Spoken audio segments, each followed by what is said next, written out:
Bienvenidos al podcast del día 22 de septiembre. Un día como hoy, Irak empezó la invasión a Irán, desatando la guerra entre los dos países, una guerra que se llevó por delante la vida de 1 millón de personas.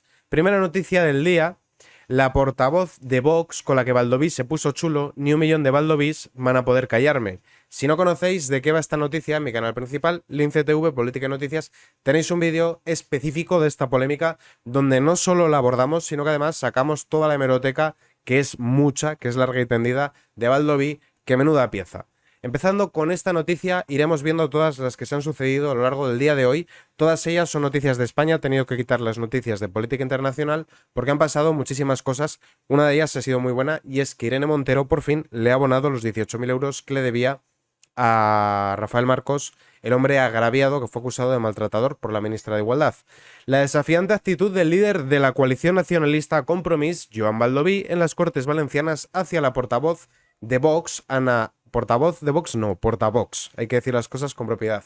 Ana Vega, este jueves, no ha intimidado a la mujer que fue objeto de su ira. Muy al contrario, ante los gestos intimidantes de su interlocutor, Vega ha dado un paso al frente. Ni 1 millón de Baldovís van a conseguir callarme la boca a mí como portavoz y como mujer de Vox valiente que soy.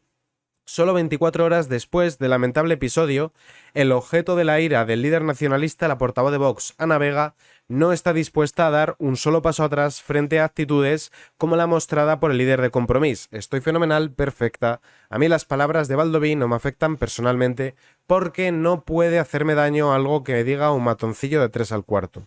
En el vídeo enseño también imágenes de cómo se encaró con Tamames, porque por lo visto Baldoví solo es valiente con las mujeres y con los ancianos, y por cierto Irene Montero no ha condenado este episodio.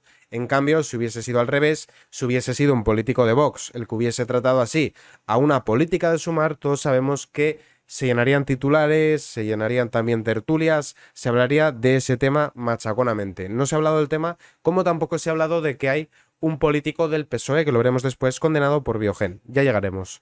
Vamos ahora con la primera propuesta de ley de Sumar. Sumar presenta su primera propuesta de ley: despenalizar los ultrajes a los símbolos nacionales y las injurias a la corona.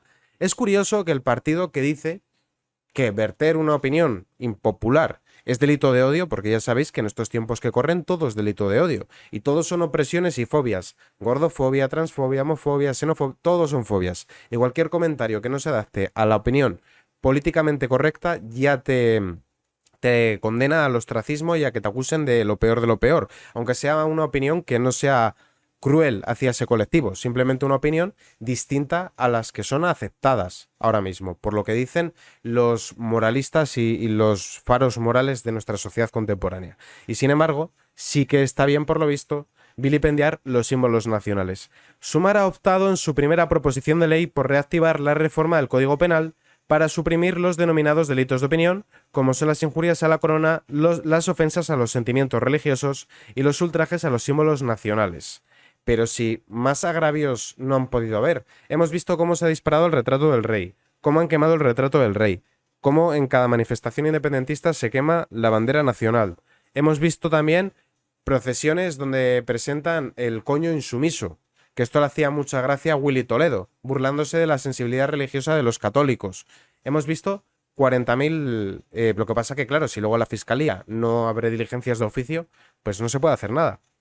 También para el caso de enaltecimiento del terrorismo, que se suprimiría de cara a evitar casos de condena a cantantes y artistas, incorporando en su lugar un agravante, en el artículo que pauta la alevosía ante humillaciones o vejaciones. Esto está muy bien, ¿no? Que se pueda hacer actos de enaltecimiento, pero que no se pueda atacar a lo que no se pueda decir que un niño tiene pene y una niña tiene vagina. Eso es un delito de odio inconcebible e intolerable, pero sin embargo enaltecer el terrorismo, pues eso ya estaría de maravillosamente bien, ¿no? Y así cada vez que hay un acto, un onguietorri de esos que hacen los proetarras de Bildu, pues que no se puede hacer ni decir nada, claro, en la línea de Sumar, agradando a sus aliados.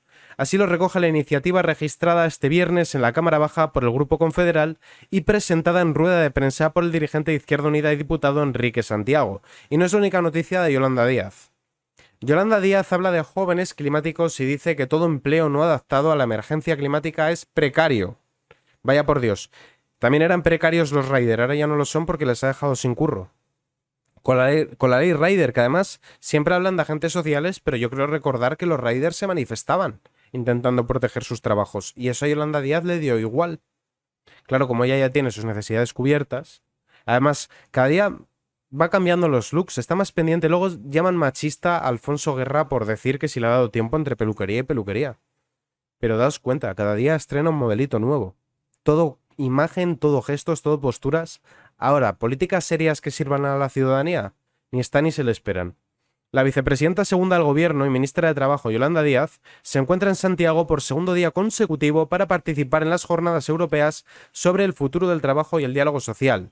Díaz ha sido la primera en tomar la palabra esta mañana. La ministra ha asegurado ante el comisario europeo de Empleo, Nicolás Schmit, y el resto de los presentes que existen jóvenes climáticos, aunque no ha aclarado a quiénes se refería con su afirmación. Pues ha sido una de sus muchas ocurrencias que ella tiene. Pues ella se levanta ingeniosa y dice matria, o se levanta ingeniosa y dice jóvenes climáticos, lo que se le ocurra, o dice que la democracia hay que ensancharla como si fuese un túnel o como si fuese una carretera, ¿no? Para que pasen más coches. Bueno, no, coches no que contaminan. Es lo que va haciendo ella, inventando palabras y soltándolas, lo primero que se le pasa por la cabeza. ¿Y qué es eso de que un trabajo, si no está adaptado, es precario? Entonces, ¿qué pasa? ¿Que ya no se puede trabajar al aire libre, por ejemplo? No, porque, claro, te da el sol. O puede llover. ¿Quitamos esos trabajos también? Igual le molestan de alguna forma a la ministra de Desempleo. Pues se llama ministra de Trabajo, lo único que hace es crear parados. No sé a qué se refiere muy bien, como tampoco lo aclara, simplemente va soltando lo primero que se le ocurre. Díaz también ha dicho que hay que trabajar para que desde las empresas se le garantice a trabajadores la transparencia algorítmica y que el diálogo social es la llave para asegurar la planificación ecológica. Pone la justicia social en el centro. Mirad, simplemente hay palabras que a ella le suenan bien, que le parecen rimbombantes. Ella dice, no sé muy bien de qué hablar. No sé si habéis visto películas de Cantinflas, hacía una cosa llamada cantinflear, que era que se ponía a decir muchas cosas que no tenían ningún sentido, pero mareaba al interlocutor. Y entonces, ya con eso, pues el otro decía, bueno, como no sé de qué está hablando, le doy la razón a ver si se calla. Yolanda Díaz es un poco por el estilo. Ella va soltando palabras que le suenan técnicos para sonar un poco más redicha y con más autoridad. Luego de vez en cuando agrega, le voy a dar un dato, el diálogo social es llave para asegurar la planificación ecológica, pone la justicia social en el centro, transparencia algorítmica, jóvenes, ¿cómo era? Climáticos. Jóvenes climáticos. Te suelta todo eso y dices, coño, ¿cómo sabe la tía esta? Tendrá 3 o 4 carreras. Máster no, que ya sabemos que no eran falsos, ¿os acordáis? De los máster que decía que tenía que no existían, ¿no? Pues eso, ella va soltando palabras que le suenan bien, va lucubrando, elabora ideas sin fundamento, como me comentan, y ya con eso tiene. A este respecto, la responsable de la cartera de trabajo ha desarrollado más su idea. Y dice lo siguiente, realmente, si no tuviese poder de legislar, sería gracioso. No hay justicia climática sin justicia social, y no hay justicia social sin justicia climática. Había un rapero muy malo llamado El Tito en sí, que decía, ¿cómo era? Jugar con el Tito es peligro, jugar con el peligro es jugar con el Tito o algo así. Era uno de los peores raperos, un rapero sevillano que hubo. Era malísimo. Bueno, yo creo que por estos lares va Yolanda Díaz. Va en cualquier momento a tirarse unas barras y a ponerse a improvisar para intentar apelar al público joven. También cree que España debe actualizar sus directivas de prevención de riesgos laborales para adaptarlos a la emergencia climática. También podrían adaptarlo a que te ataque un dragón. Podrían hacer leyes para, no sé, o que un molino de repente se convierta en un gigante. Las empresas han de estar preparadas para que de repente aparezca un dragón gigante y empiece a escupir fuego, ¿no? Porque puestos a decir estupideces, ahora resulta que esto del clima cambiático ya no sirve solamente para desviar fondos públicos a las empresas energéticas que luego en sus directivas tienen a políticos que van colocando con las puertas giratorias, no, ahora va a servir también para obligar a las empresas a asumir una serie de disparates que sirvan para arruinarlas o para que no puedan contratar gente. Así ha defendido la necesidad de un nuevo contrato social para Europa. Bueno, uno nuevo, pero el primero tampoco lo habíamos firmado. ¿Alguno de vosotros ha firmado el contrato social? Porque nos repiten mucho eso de que hay que pagar impuestos abundantes por el contrato social, que no te explican muy bien en qué consiste, van metiendo cosas ahí. Tú no lo has firmado, tú no estás de acuerdo, no te han preguntado tu opinión, pero tú pagas la fiesta. Esto es igual, un contrato nuevo que tampoco vamos a firmar. Continuamos con otra noticia más de Yolanda Díaz. Esta vez ha hecho una cosa buena. Díaz insiste en el veto a Irene Montero, pero deja a Sánchez su ejecución. A Podemos ni agua. como separados en casa. Sumar y Podemos siguen sin romper oficialmente su relación, pero ambas partes admiten división. La decisión de Yolanda Díaz de negar a los morados una portavocía en el grupo parlamentario se interpretó como una bofetada en plena regla. En las terminales de la formación, es decir, en la televisión de Pablo Iglesias y en el nuevo diario digital Diario Red, se multiplica... Esto sí, esto lo tengo que explicar. ¿Cómo se me ha podido pasar? A ver. Como a Pablo Iglesias le va tan bien en YouTube, nótese la ironía, como le va tan maravillosamente bien, va de ridículo en ridículo y cada mes tiene menos visitas que el anterior, ha decidido lanzarse también a crear un periódico digital. Viendo el éxito que está cosechando como youtuber, ¿vale? Va a batir todos los récords, va a acabar debiéndole visitas a YouTube, va a ser el primer canal que le va a deber suscriptores y horas de visualización a la plataforma, pues ha dicho que también va a lanzarse a la prensa. Porque ¿quién no va a querer leer las ocurrencias de Pablo Iglesias? Que esto está muy bien, ¿no? Porque también permite que nos hagamos preguntas. ¿Dónde sale ese dinero? De algo que claramente no es rentable. Pero bueno. Podemos sostiene que Irene Montero debe ser ministra si se desbloquea un gobierno, pero internamente apuntan a un farol. Los morados a día de hoy apoyarían la investidura de Pedro Sánchez siempre y cuando Carles Puigdemont decida apoyarle, aunque el plan consiste en amenazar constantemente. Podemos está en guerra, aunque no quiere que vea su... Bueno, a ver, guerra. Tienen 5 diputados. Tampoco están en condiciones de venirse muy arriba. Un poco más iban al grupo mixto. Si no estuviesen dentro de Sumar, estarían en el grupo mixto. Asumir el ostracismo al que, según dicen, les quiere condenar Yolanda Díaz. No han logrado ni una de las 4 portavocías de Sumar, lo que técnicamente les impide autonomía a la hora de representar iniciativas en el Congreso. De hecho, es que la portavocía la ostenta en Común Podem, en la mesa, y Movimiento Sumar. Movimiento Sumar no existía. Lo crearon de cara a las elecciones. Pero ya tiene más poder que Podemos. La verdad que Yolanda lo ha hecho muy bien de cara a cargarse a Podemos. Guerra parlamentaria, pero ¿significa esto que puede llegar a tumbar la investidura de Sánchez? Podrían. Imaginad que llega el día de la investidura y salen los podemitas y dicen no. Pero claro, a ver cómo le justifican al votante de extrema izquierda que vamos a una repetición electoral de la cual podría llegar a salir un gobierno de PP con Vox, porque han decidido no apoyarla por la cabezonería de anteponer los sillones a las políticas. Porque las políticas de Podemos están dentro de Sumar, y se entiende que Sumar iba a ser parte de la coalición. ¿Cómo le vendes tú eso a tu votante? Hemos votado que no, y vamos a volver a votar, aunque daban los números. ¿Por qué? Porque no quieren poner a Irene Montero en una cartera de ministra y nosotros queremos dinero para Irene.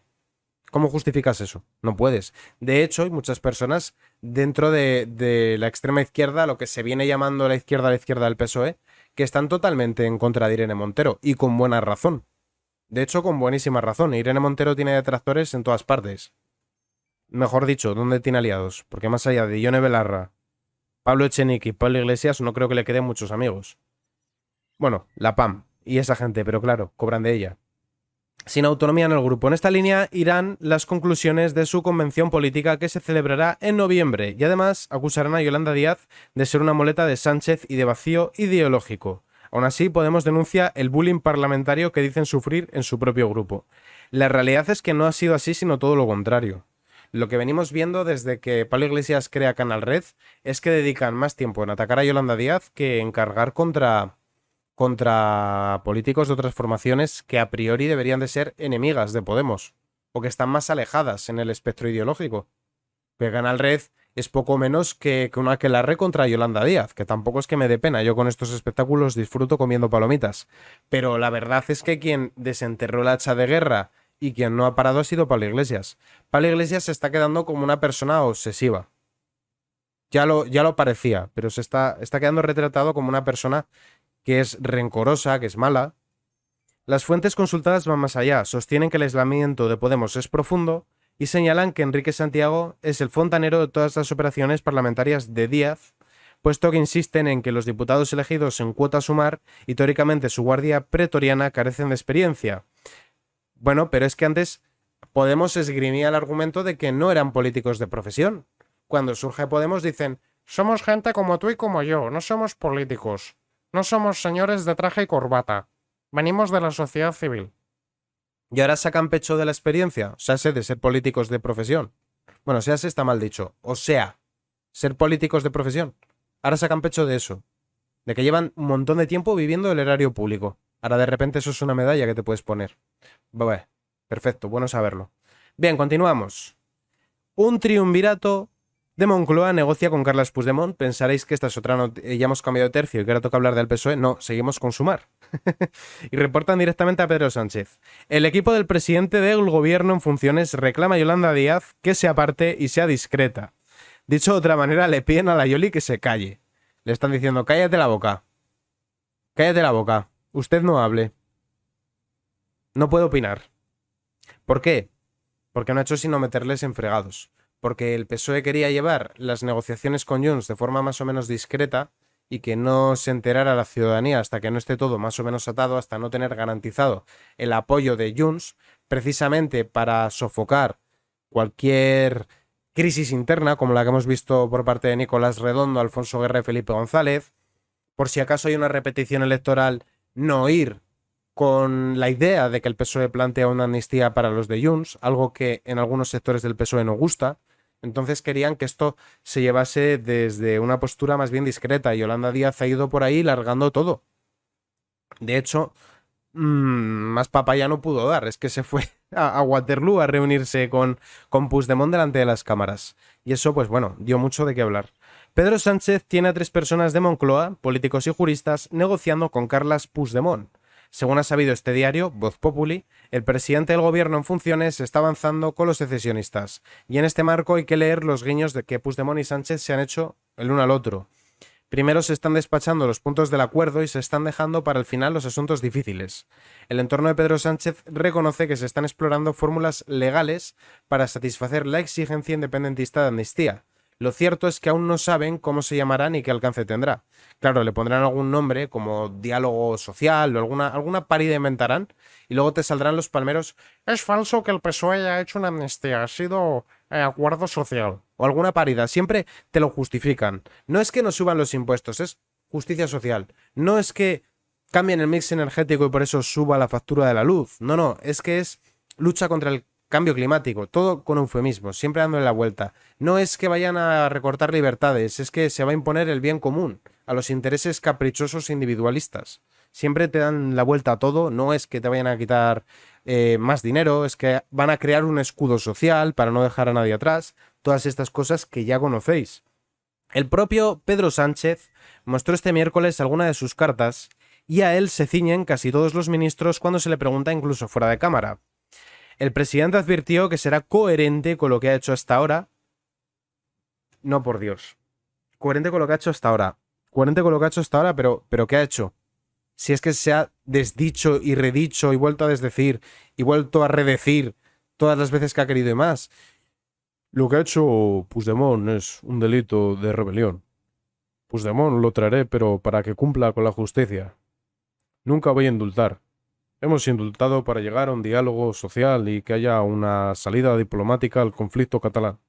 Y ahora ya con lo de la amnistía, pues ya ha vuelto a volver a lo de atrás. Es que, ¿qué palabra tiene Pedro Sánchez? Si dice que va a ser coherente a lo que ha hecho hasta ahora, pues que querrá decir que va a mentir. Querrá decir que va a hacer lo contrario. Bueno, claro, si va a hacer lo contrario a lo que ha hecho hasta ahora es que va a decir la verdad. Oye, mira, pues eso estaría bien.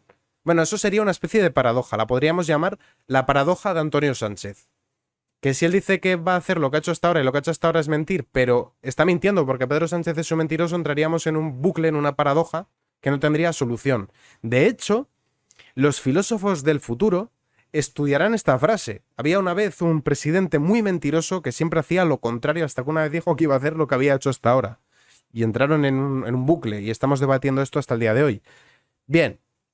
Es decir, en línea con los indultos y con el cambio en el Código Penal que reformaron la malversación y la derogación del delito de sedición.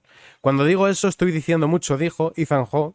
El objetivo de mi gobierno para los próximos 4 años es el progreso y la convivencia. Bueno, esto leedlo en clave inversa. El objetivo del gobierno de Sánchez para los próximos 4 años es la ruina y la ruptura social. La discordia, lo podríamos resumir en miseria y discordia. Mi objetivo es la miseria y la discordia de todos los españoles. El método será el diálogo con los actores sociales en lo que tenga que ver con el progreso y con los actores territoriales todo lo que tenga que ver con la convivencia. Y el marco es la Constitución. Dicho de otra forma, va a utilizar la Constitución como papel higiénico, ya os lo adelanto. Bien, ahora vamos a ver una buena noticia. Se viene una noticia que os va a alegrar el corazón a todos. Irene Montero paga, por fin ha pagado, los 18.000 euros a la expareja de María Sevilla, Rafael Marcos, por llamarle maltratador. Para quien no lo sepa, Irene Mentiras indultó a la secuestradora, condenada por ello, María Sevilla, que había secuestrado al hijo que tenía en común con Rafael Marcos, lo tenía encerrado en muy malas condiciones, sin escolarizar, y la policía pudo liberar al niño, entregárselo al padre, que le devolvió la vida literalmente. Literalmente le dio la vida otra vez de nuevo. Ese niño ha nacido 2 veces. La primera vez cuando su madre le dio a luz y la segunda vez cuando su padre le rescató. Irene Montero, ni corta ni perezosa, indultó a María Sevilla mientras tildaba a Rafael Marcos de maltratador, motivo por el cual él la denunció por un le denunció, perdón, por un delito de atacar su honor, y el Tribunal Supremo le dio la razón. Por cierto, Rafael Marcos también está querellado contra Ángela Rodríguez Pam. La ministra de Igualdad en funciones, Irene Mentiras, ha abonado ya la indemnización de 18.000 euros que la justicia le impuso por llamar maltratador a la expareja de María Sevilla, Rafael Marcos, según ha confirmado The Objective fuentes jurídicas. El efecto... Bueno, aquí lo han puesto mal. Según han confirmado The Objective a fuentes jurídicas, no. Será según han confirmado a The Objective fuentes jurídicas, ¿no? ¿O me estoy volviendo yo loco? El afectado presentó este jueves ante el Tribunal Supremo una demanda de ejecución de la sentencia para reclamar a la dirigente de Podemos que cumpliera la condena. El pago de la indemnización a la expareja de María Sevilla, la expresidenta de Infancia Libre, condenada por sustracción de menores por hacer desaparecer a su hijo en 2017 y no entregarlo a su padre por orden judicial. También aquí hay que agregar que María Sevilla le había puesto numerosas denuncias falsas a Rafael Marcos, para que luego digan que las denuncias falsas no existen. Se produce tras la decisión el pasado mes de junio de la Sala de lo Civil del Supremo de estimar la demanda de Rafael Marcos por la que condenaba a Irene Montero a pagar 18.000 euros. Los magistrados también condenaron a la dirigente de Podemos a eliminar el tuit del 25 de mayo de 2022 y también en un periódico de ámbito nacional a decir el encabezamiento y fallo de la sentencia. Vulneración del honor, y aquí pues explican con más palabras lo que yo os he explicado, ¿no? El delito este que cometió ella en la inauguración del Instituto de la Mujer, de que Rafael Marcos era un maltratador. Ahora vamos a ver una noticia, pero claro, esto os va a llamar la atención. Sabater de Carreras y Trapello entre los impulsores de la plataforma La Tercera España, nota de The Objective, y la Gaceta, al contrario, desmiente. Sabater desmiente la creación de un nuevo partido político. Es un invento de los periódicos. Esto no suele ocurrir, a veces de un día para otro. Los medios se desdicen, pero la diferencia que hay es de unas horas, ¿vale? Lo vamos a ver por encima, pero ya os adelanto que esto ha sido desmentido. Simplemente como curiosidad, como anécdota. Un grupo de intelectuales han decidido impulsar una nueva formación tras conocer las exigencias de los grupos independentistas que Pedro Sánchez parece dispuesto a cumplir y debido al viraje del PSOE alejado del viejo socialismo. Diversas figuras del mundo de la cultura y la política, algunas vinculadas a Ciudadanos, otras que formaron parte de UPyD y varios independientes, se han unido para impulsar un proyecto de ideología socialdemócrata. No obstante, ya han salido a desmentirlo, esto no ha ocurrido. Ojalá pasase, ojalá hubiese un partido de centro-izquierda con sentido de Estado que sustituya al Partido Socialista Obrero Español, pero lamentablemente parece ser que eso no va a ocurrir todavía. Sí que es cierto que han habido varios movimientos en esa dirección. Ciudadanos surge para sustituir al PSC en Cataluña, aunque luego cuando se presentan a nivel nacional intentaron ocupar un espacio intermedio entre PSOE y PP. El resultado todos lo conocemos. Ciudadanos pasó de 40 diputados a desaparecer. Y también UPyD fue en esa dirección, hacer un PSOE bueno, pero lamentablemente los votantes del PSOE están tan sectarizados que son capaces de votar al PSOE aunque, ¿qué puedo deciros? Sacrifiquen una cabra a mitad del Congreso. ¿Qué hace falta que ocurra, no? De hecho, la noticia que vais a ver ahora del PSOE es bastante grave, pero primero quiero enseñaros esta otra. Bueno, no, vamos a adelantarnos ya, vamos ya a esa. Un juzgado investiga la denuncia por agresión sexual contra un diputado del PSOE madrileño. Esta sería una de ellas. Y la segunda, que el que amplía la información, el PSOE de Madrid actuará con absoluta contundencia si su diputado en la Asamblea es procesado. Pero quiero que os fijéis en un detalle antes de que veamos la noticia. Un detalle no menor, además. A la mujer hay que creerla sí o sí siempre. Esto no es un eslogan de Irene Montero. La primera que dijo esto fue Carmen Calvo del PSOE. Qué curioso que cuando el denunciado es del PSOE, aquí ya no es que a la mujer haya que creerla sí o sí siempre. Aquí es, vamos a esperarnos a que haya una sentencia y luego ya veremos. Esto me llama la atención porque yo creo recordar que un tal Antonio Sánchez, me quiere sonar que es presidente, igual lo conocéis, presidente de España, no sé si os suena, un tal Pedro Sánchez, él puso un tuit diciendo que había habido otro caso de violencia machista y resulta que era un anciano que intentó salvar la vida de su mujer, que se resbaló y la estaba sujetando de las manos y se le cayó. Claro, al dolor de tener que enterrar a tu mujer, súmale que el mismísimo presidente del gobierno te llama feminicida y asesino. Vale. La presunción de inocencia es una cosa muy curiosa. Si la persona acusada es de izquierdas, entonces hay presunción de inocencia. Si no es de izquierdas, si es alguien de la sociedad civil, entonces ya la cosa cambia. Vamos con la noticia. El Juzgado de Instrucción número 32 de Madrid ha recibido instrucciones de la Sala de lo Civil y Penal del Tribunal Superior de Justicia de Madrid para investigar la denuncia por agresión sexual contra Javier Guardiola, diputado del PSOE en la Asamblea de Madrid. Aquí podríamos hacer dos cosas, o mantener la presunción de inocencia del varón o decir, vosotros habéis creado toda esta legislación sexista con la cual, con una denuncia falsa, le puedes destrozar la vida a un hombre, con lo cual, sin que sirva de precedente, esta vez, hermana, yo sí que te creo. ¿Vale? A esta hermana igual sí que habría que creerla, ¿no? Habida cuenta de que la ley biógena han metido ellos y que la ley del solo sí es sí salió con el apoyo del PSOE. Esta denuncia, presentada por una mujer de las Juventudes Socialistas de la región madrileña, según la exclusiva que firma Javier Chicote en ABC, llegó a instancias del Tribunal Superior de Justicia madrileño, puesto que el denunciado es aforado. Ahora el alto tribunal madrileño ha devuelto el caso al juzgado número 32, que estudiará la presunta comisión de un delito contra la libertad e indemnidad sexual. Javier Guardiola niega las acusaciones. Tú las niegas, pero cada vez que un hombre las ha negado, vosotros habéis dicho que no, hombre, que vale más que un inocente esté en prisión que haya una mujer que se sienta insegura o vulnerable. Y que lo prioritario aquí es cargarse la igualdad ante la ley y la presunción del varón, porque ha de importarnos mucho todo esto, toda esta matraca feminista de la que estáis sacando tantos beneficios. Entonces, lo que tocaría es que te comas 72 horas en calabozos, como muchos hombres inocentes, y a ver si por ahí de una vez escarmentáis, aunque sea en cabeza propia, que no puedes poner en duda el Estado de Derecho. Y que hay principios como la igualdad ante la ley o la presunción de inocencia que son lo que nos distinguen de las repúblicas bananeras. ¿Vale? Estaría bien que lo tomarais en cuenta. Y ahora vamos a tocar un tema bastante delicado. Son 3 noticias que las vamos a comentar en bloque. Los proetarras cuelan a Chivite un acto por los asesinos de ETA en el San Fermín Infantil de Pamplona. Ternera culpa al Estado de los atentados con niños muertos, lo de ETA no era terrorismo. Y Ternera justifica matar guardias civiles en su charla con Évole. Se sabe cuál era su función, todo por la patria. Esto es el resultado del blanqueamiento a la banda terrorista ETA que llevan cometiendo el PSOE y Podemos desde hace unos años, el actual Sumar. Ya veíamos en la primera noticia que una de las primeras iniciativas que planteaba Sumar era que el enaltecimiento del terrorismo se suprimiría, que ya no sería delito, que ya puedes ir por ahí diciendo barbaridades, independientemente de que ofendas a las víctimas. Eso es lo que plantean. ¿Y qué estamos viendo? Pues que desde los medios de comunicación llevan años que si va Otegi en prime time a Radio Televisión Española, que si ahora le hacemos una entrevista a Josu Ternera, que si es el hombre de paz y todas estas cosas. Los proetarras cuelan a Chivite un acto por los asesinos de ETA. A la misma hora que cientos de menores van a participar en un encierro infantil para celebrar el San Fermín Chiquito, una fiesta popular en Pamplona, grupos de apoyo a los presos de ETA han organizado una concentración para desplegar una gran pancarta para pedir la puesta en libertad de los terroristas que aún cumplen condena. Ya sabéis que desde Bildu se los considera poco menos que presos políticos. La concentración será en la plaza del Ayuntamiento de Pamplona este viernes 22 de septiembre. En las inmediaciones ocurrirá un acto infantil. Pues bueno, esto es terrible, pues a ver si pueden meterles estas ideas a los niños.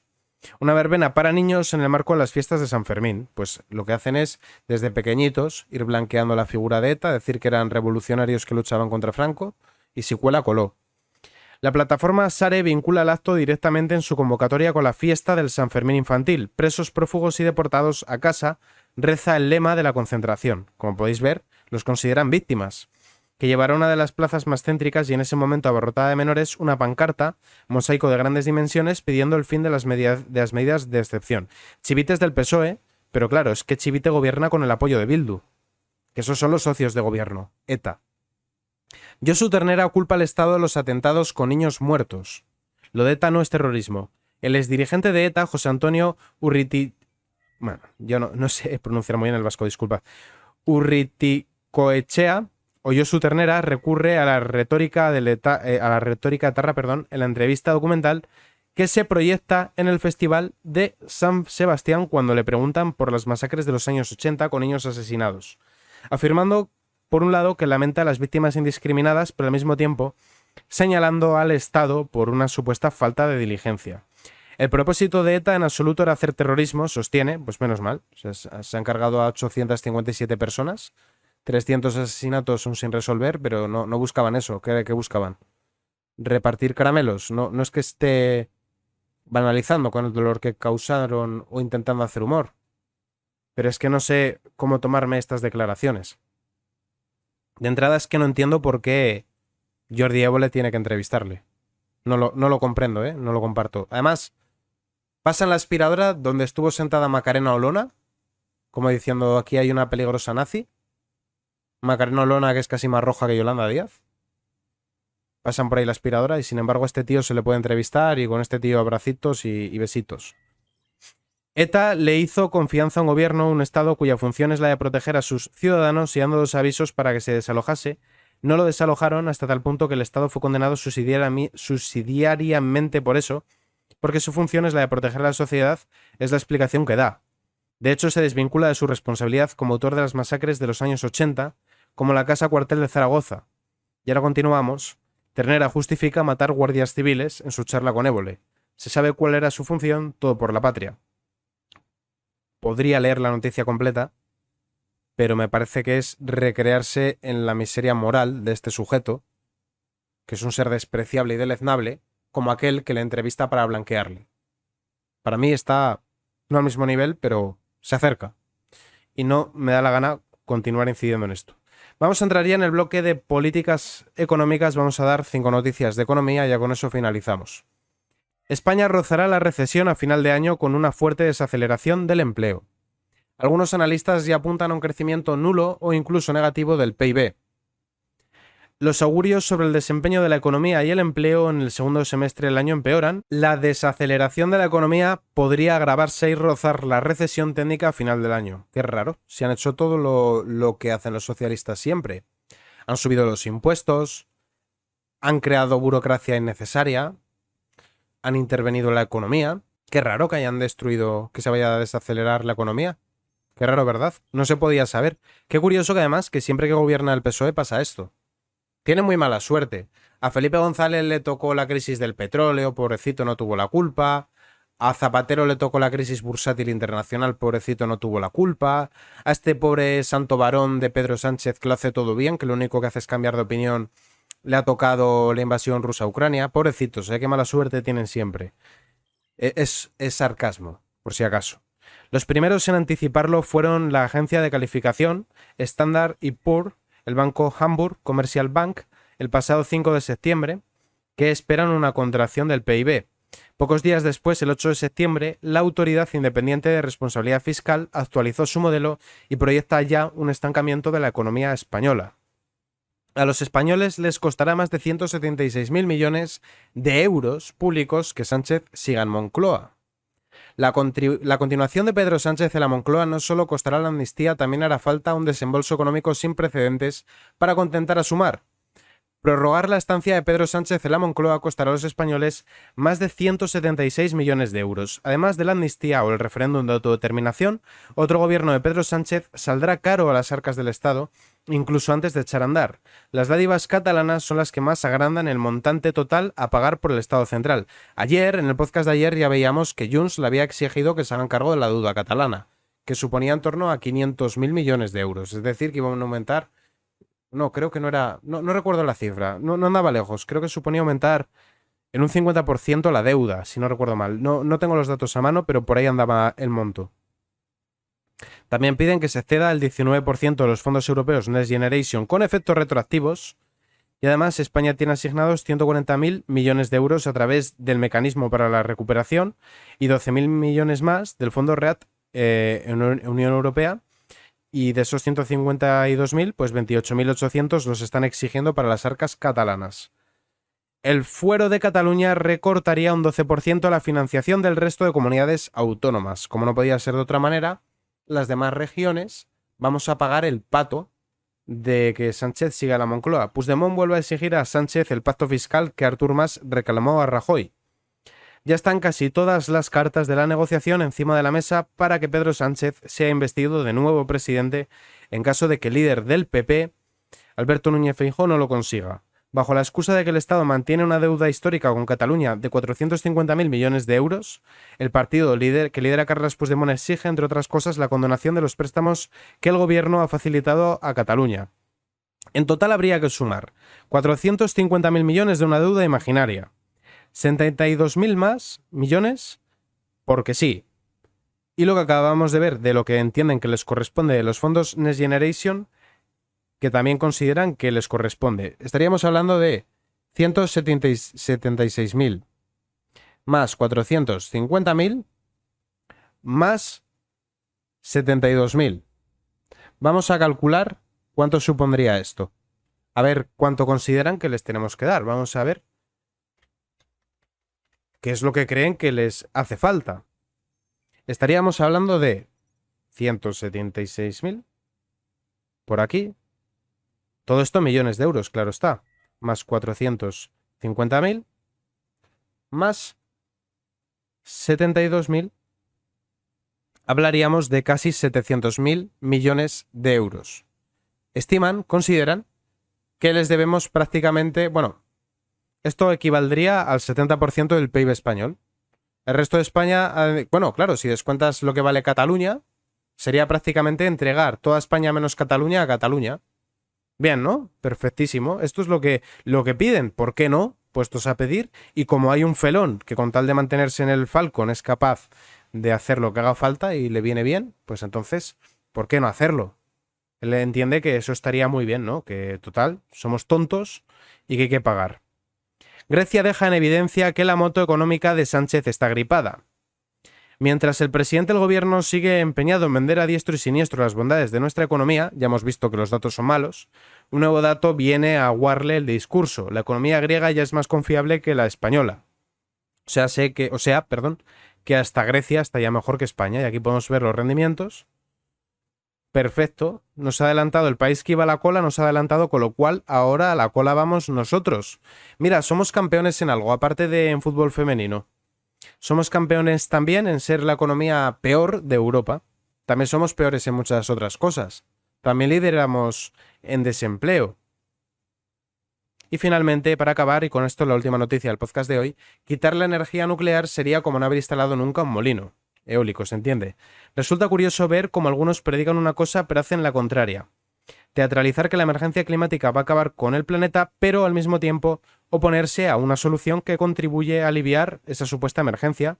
Su estrategia consiste en fabricar una coartada para rechazar cualquier atisbo de solución con el fin de perpetuar un discurso que postula una situación catastrófica de la que únicamente nos pueden salvar ellos, el síndrome del salvamundos. Así que cualquier solución como apostar por la nuclear la rechazan porque no pasaría por sus manos y ellos quieren ser los que se pongan la medalla. Con esto acabamos el podcast de hoy. Muchas gracias por verme y mañana otro podcast.